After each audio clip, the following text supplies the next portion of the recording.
You don't trust me. Come on, I'm not going to talk about this right now. Yeah, because you always run from the problems. He's gonna cause a divorce, and he doesn't even see it. It's a mess. Things are just getting worse. Like, I don't think we're gonna make it. Seriously.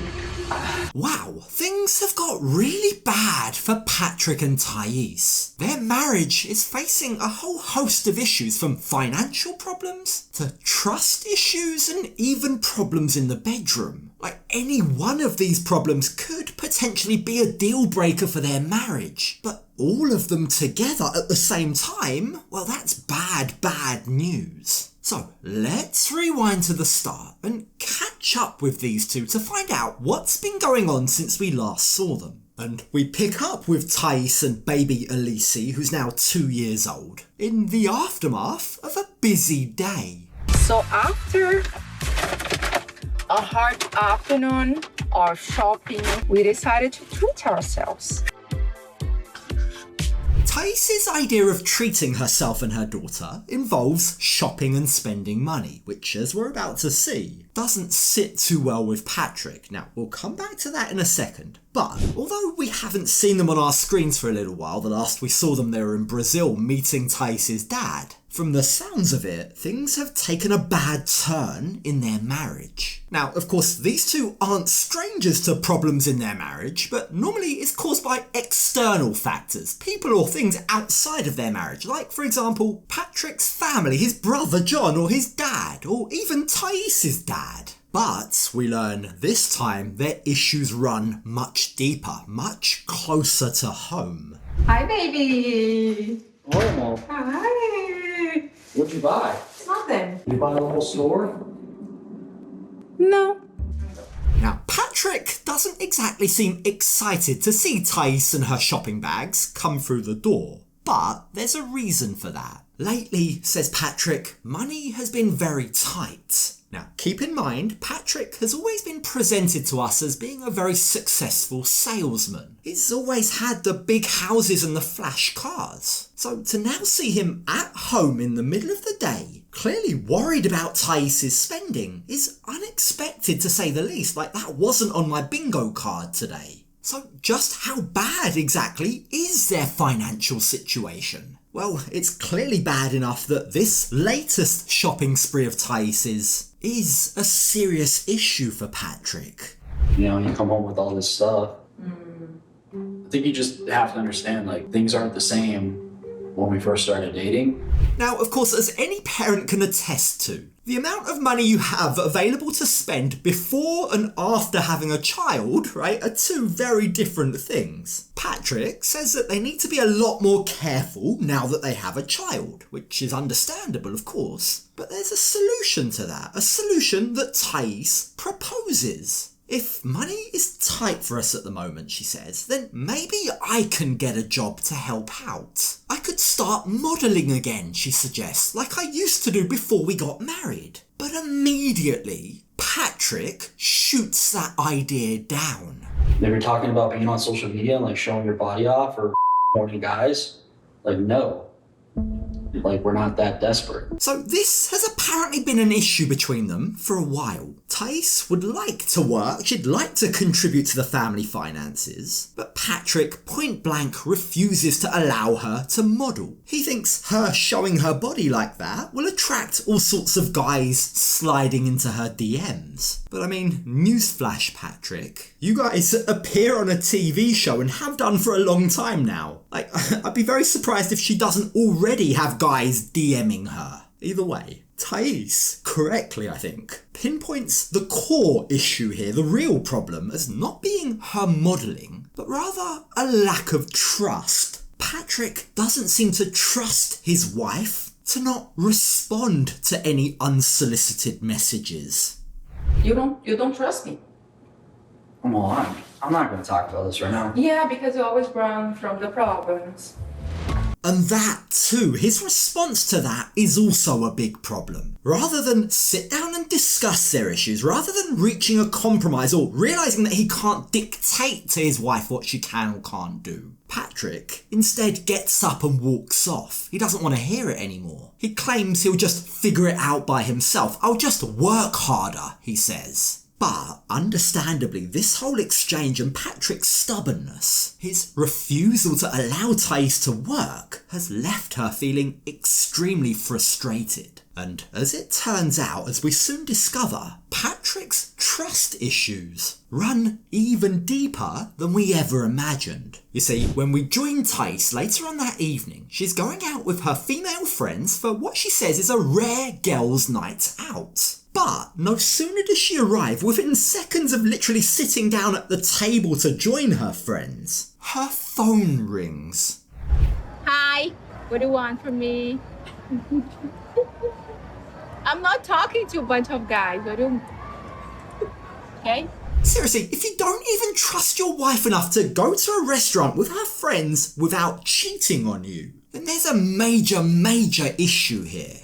It seems like Thais can't make a move without Patrick distrusting her or being anxious. And when her friends quiz her on why he's like this, Thais admits that their trust issues are manifesting and have spread into other aspects of their lives as well. So we have to have sex.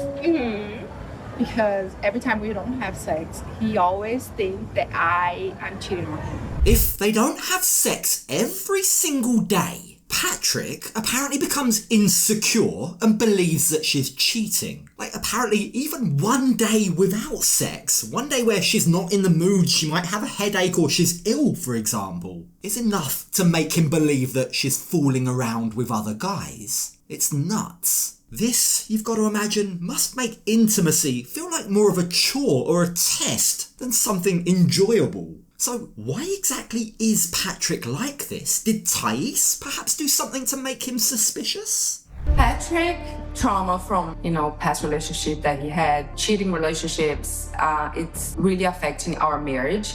And it's getting worse. So because Patrick was cheated on in the past, he's brought that trauma into his marriage. His past experiences have left him constantly worried that his wife will also cheat on him. That's got to be exhausting to deal with for both of them, frankly. So whether he realises it or not, Patrick's trauma, the ghosts of his past, could literally be causing his marriage to fall apart.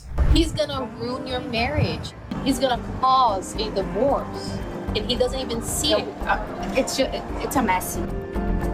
Yeah, Patrick might be clinging on to Thais so tightly that he ends up suffocating her and pushing her away. It really is causing severe strain on their marriage. So, the next time we join them, Thais and Patrick are going on a night out, just the two of them, a fun date night. But, while the aim is, of course, to let off some steam, have some fun and reconnect, Thais vows that she will be bringing up and addressing the issues between them. I'm a huge fan of escape rooms. The last few months, Thais and I have been going through a lot, so I think it'd be a great idea if we just have a fun night out and, get to reconnect again. Now, ordinarily, I'd agree they are in desperate need of just having some fun. An escape room can help with that. It can be the perfect way to ease some of that tension and just enjoy each other's company, work together as a team to achieve a common goal. At least that's what it should do. But, unfortunately, Patrick's lack of trust runs so deep that he doesn't even trust Thais to play the game properly.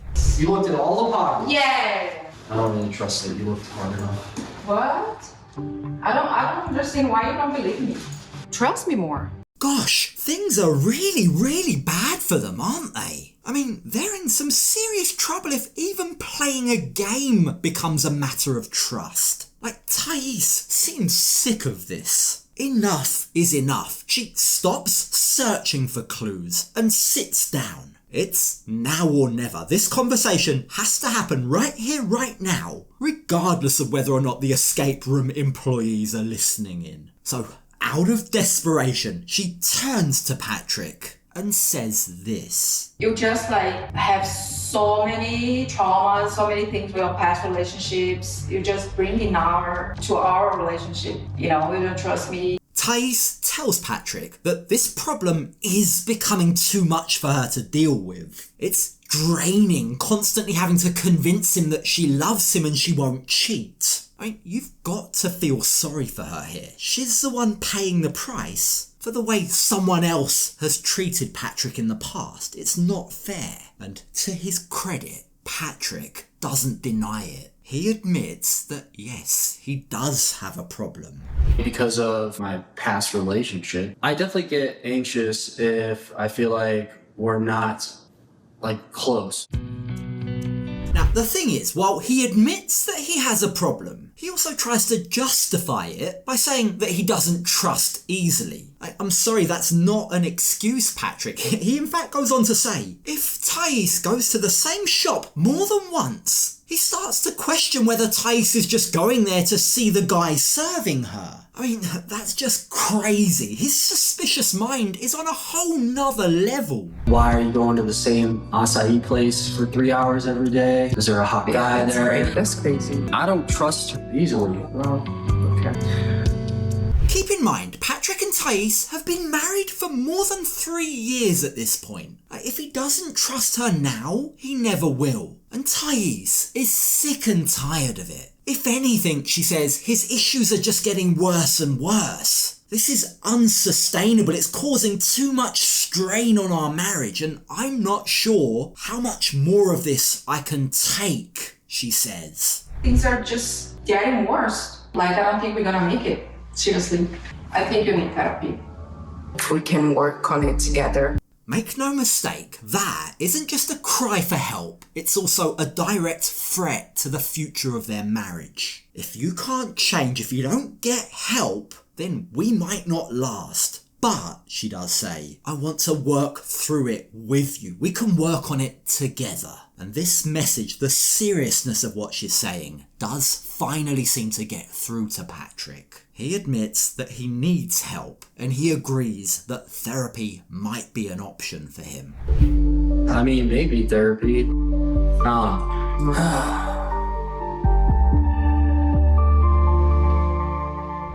If the rumours are to be believed, we might have a front row seat in watching that play out. You see, apparently, Patrick and Thais are penciled in to appear on the next season of The Last Resort. And quite the season it promises to be. I mean, just look at this cast list. Now, these are, for now at least, unsubstantiated rumours. But, putting aside entertainment and any potential future season of a show, what's on the line at stake here is, of course, far more serious. We're talking about a marriage that's brought a little baby girl to the world. So whether on screen or privately, one thing is for sure. Patrick and Thais need to make serious changes. If they don't, then sadly, I don't see this marriage lasting.